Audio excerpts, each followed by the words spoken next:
आज जब मैं सुबह उठा तो सोचा कि चलो न्यूज़ देख लेता हूँ।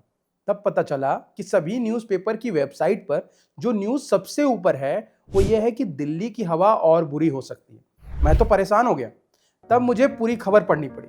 तो ये खबर यह है कि जब जब दिल्ली वाले सोचते हैं कि अब हवा इससे ज़्यादा खराब नहीं हो सकती, तभी दुनिया के किसी कोने से एक नया सरप्राइज आ जाता है। इस बार यह सरप्राइज पैकेट आया है इथोपिया से। इथोपिया के दूर दराज अफार क्षेत्र में स्थित हैली गुब्बी ज्वालामुखी, जो लगभग 12,000 सालों से सोया हुआ था, अचानक संडे को इसमें जोरदार विस्फोट हुआ, जिससे राख का बादल 12 से 14 किलोमीटर तक ऊंचा चढ़ गया और इसने पूरी दुनिया का ध्यान अपनी ओर खींच लिया। यह विस्फोट इतना पावरफुल था कि उसकी राख अफ्रीका से निकलकर लाल सागर पार करती हुई अरब प्रायद्वीप के रास्ते भारत की तरफ बढ़ने लगी।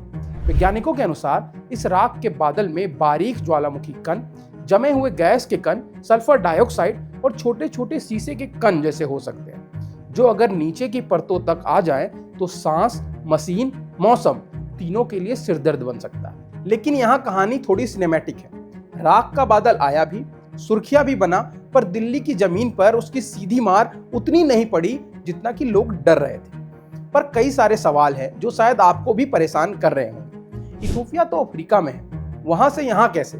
तो इसे समझने के लिए हमें थोड़ा भूगोल, थोड़ा सा मौसम विज्ञान और थोड़ा सा दिमाग का गूगल मैप का इस्तेमाल करना होगा। जब इथोपिया के हैली गुब्बी ज्वालामुखी में विस्फोट हुआ तो उससे उठने वाला राख सीधा ऊपर की तरफ गई और लगभग 10 से 14 किलोमीटर ऊंचाई तक पहुंच गया। यह ऊंचाई टोपोस्फियर, यानी जहां आमतौर पर मौसम बनता है, के ऊपर और स्ट्रोफोस्फियर के निचली लेयर के आसपास मानी जाती है। और इतनी ऊपर की हवा जमीन वाली हवाओं से अलग तरीके से चलती है। उन्हें जेट स्ट्रीम या तेज बहने वाली हवाएं कहते हैं। और इथोपिया अफ्रीका के हॉर्न वाले हिस्से में है और वहां से उठी राख उत्तर पूर्व दिशा में बहने वाली ऊपरी हवाओं के साथ मिलकर पहले लाल सागर और फिर ऊपर चली गई।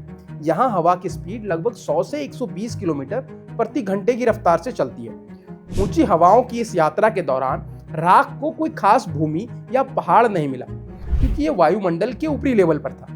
वहां का मौसम अपेक्षाकृत स्थिर होता है और इन हवाओं की दिशा अधिकांश दिनों में उत्तर पूर्व रहती है, जिससे राख के बादल की यह लंबी यात्रा लगभग 2 से 3 दिनों में पूरी हो गई, जिसमें वो लगातार हवा की गति के अनुसार अपनी दिशा बदलते हुए हजारों किलोमीटर का सफर तय करता रहा और आपकी और हमारी प्यारी दिल्ली में पहुंच गया। और जब पहुंच गया तो इसके इम्पैक्ट की बात भी कर लेते हैं। तो जो सवाल सबसे जरूरी है वो ये कि क्या ये हवा यानी राख दिल्ली की हवा को और बिगाड़ेगी? तो इस पर IMD के महानिर्देशक M महापात्रा ने सोमवार को हिंदुस्तान टाइम्स को बताया कि ज्वालामुखी की राख का दिल्ली के AQI पर असर पड़ने की संभावना कम है, क्योंकि इसके धुएं ऊपरी स्तर पर हैं। इसीलिए लोगों को सतह के आसपास इसका खासा असर नहीं दिखेगा। उन्होंने आगे कहा कि शहरों पर इसका असर मुख्य रूप से तापमान में मामूली वृद्धि के तौर पर देखा जा सकता है। उन्होंने कहा कि बादलों की तरह न्यूनतम तापमान भी बढ़ेगा। अगर इसको आसान भाषा में समझे तो ये वैसा है जैसे पतली रजाई डाल दी गई, जो धरती की गर्मी को ऊपर जाने से थोड़ा रोक देती है। मतलब दिल्ली वालों के लिए सिंप्लीफाइड वर्जन में कहें तो ऊपर वॉल्केनिक दुश्मन है, नीचे लोकल पोल्यूशन वाला दोस्त, और दोनों मिलकर आसमान में नेटफ्लिक्स सीरीज चला रहे हैं। लेकिन ध्यान रखने वाली बात है कि मेन विलन अभी भी लोकल ही है, क्योंकि central pollution control board CPCB के समीर ऐप के मुताबिक जब लोग राख को लेकर घबरा रहे थे, उस समय दिल्ली का ओवरऑल AQI लगभग 360 से 380 के बीच, मतलब वेरी पुअर के श्रेणी में था। लेकिन इस ज्वालामुखी के फटने का एक फायदा भी हुआ है, जो काफी इंटरेस्टिंग हिस्सा है।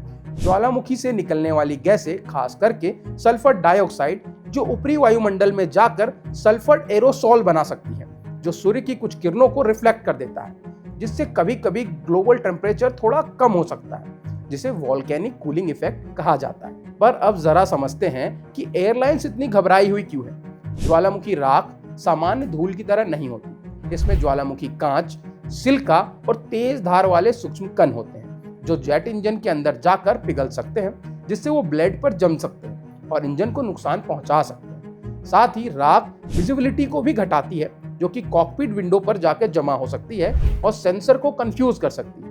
इसी के कारण भारत में उड़ानें पहले ही स्थगित हो चुकी है तथा इंडिगो और आकाशा एयर जैसी एयरलाइन कंपनियों ने प्रभावित गलियारों पर परिचालन स्थगित कर दिया है। फिलहाल राहत की बात यह है कि भारत पर इसका दीर्घकालीन प्रभाव नगण्य माना गया है और यह हाई एक्यूआई इस राख से ज्यादा दिल्ली के अपने प्रदूषण की देन है। लेकिन जनता को यह घटना लंबे समय तक याद रहेगी, क्योंकि यह पहली बार था जब दिल्ली वालों ने एक्यूआई में इथोपिया का नाम आते हुए सुना।